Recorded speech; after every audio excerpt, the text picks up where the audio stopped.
sometimes a consignment, it is not allowed in a country, or there's restrictions on the quantity allowed into a country. So when they receive the cargo manifest, they have to go through and see whether you are not contravening the regulations for that country. So they are always looking for it. So it is a document that is used to clear the ship. And so unless it is the ship is cleared, you can't with cargo. You have to produce it at quite a speed.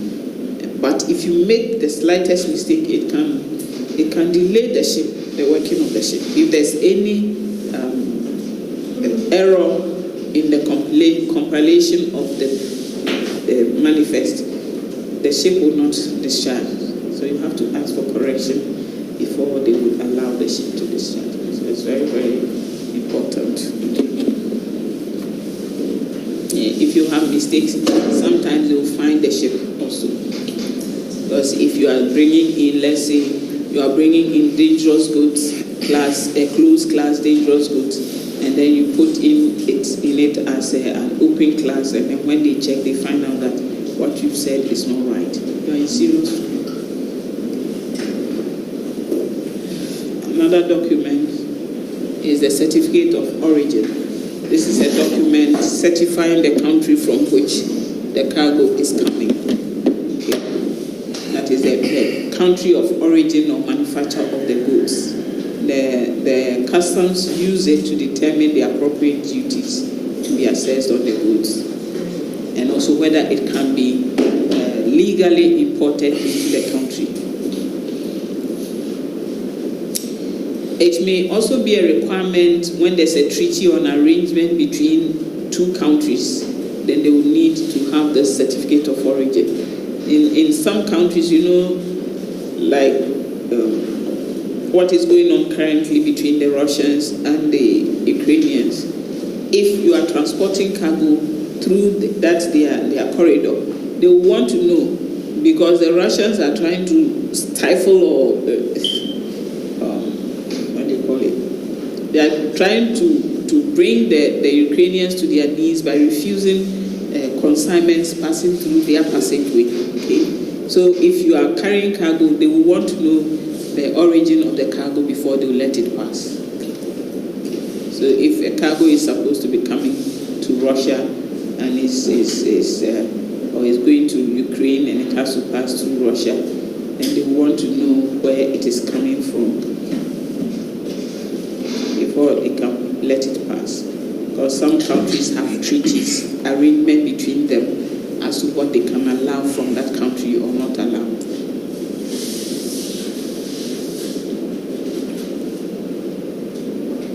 Sometimes it's not the cargo, but the quantity. They don't allow so much that country to flood, like what China is doing here, flooding our markets with their produce.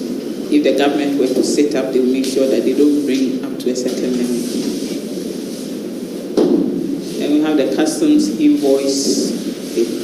In some importing countries, you need this because they want to see whether the cargo falls into some special categories like hazardous cargo, and whether you can import from that country at all. So they need their customs invoices to accompany the consignment. And you have also the consular invoice. The consular invoice is a document which you obtain from the consular office of the importing country for your consulate. So if we are importing goods from China, then the Ghana consular office in China will have to certify by issuing this consular invoice. Okay.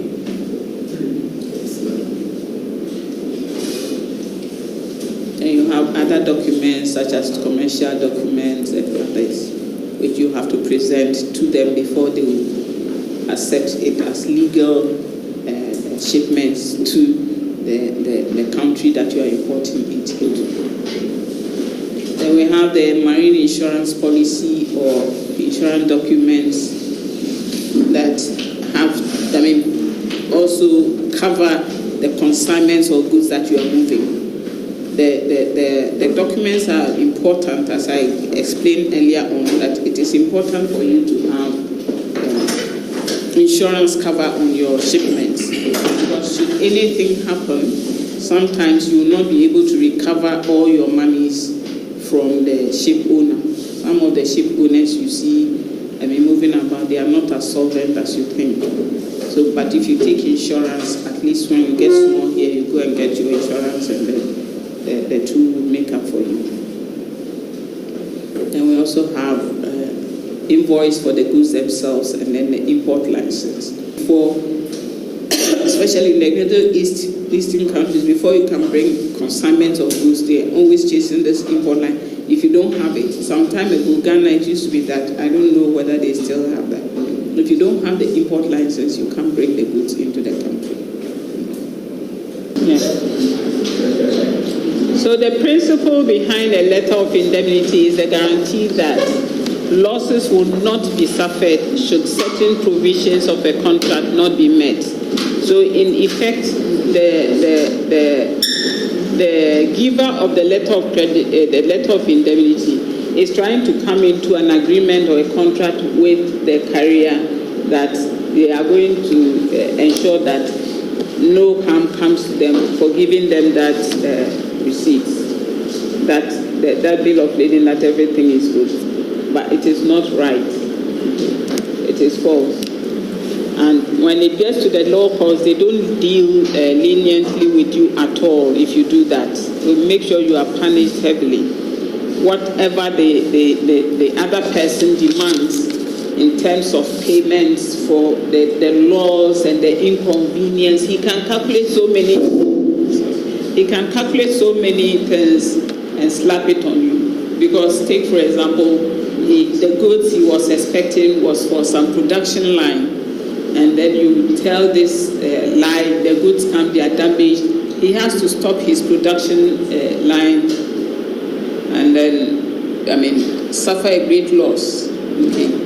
And whatever loss he suffers, he can slap it on even the loss because of the damage alone. But whatever other extra loss he suffers, you are going to have to pay for that. Because if it hadn't been for you, you would have received sound cargoes. So it's very, very important. Yes. With the letter of indemnity, is it to say that previously it was being done? Well, it has always been done in shipping. Then that means there should be some form of truth to it. Truth to what? To the letter, because if you are saying that if the letter of indemnity is given to a shipper, that means that there is some believed problem behind the scene. Yeah, that is what I'm saying, that the man has brought cargoes to you. Yes. Okay, let's say he brought this bottle. The bottle is supposed to have a seal. I've broken the seal, or the seal is broken. And then I'm telling you, assuming you are the carrier, the ship owner, I'm telling you to give me a document saying that the seal is not broken. And then you also agree and you give me a clean bill of lading, which means that the seal is not broken. But the seal is broken. You understand? And some people are like that. They will come to you and entice you to give them something that they know they are not worth it. So if he does that, and then you, the ship, the carrier, you give him, or the master or the agent, the representative of the carrier, gives him that bill of lading, which we call a clean bill of lading. A clean bill of lading because the bill of lading does not contain any superimposed clauses as to the actual condition of the cargo. But between the shipper and the carrier, they know there's a problem.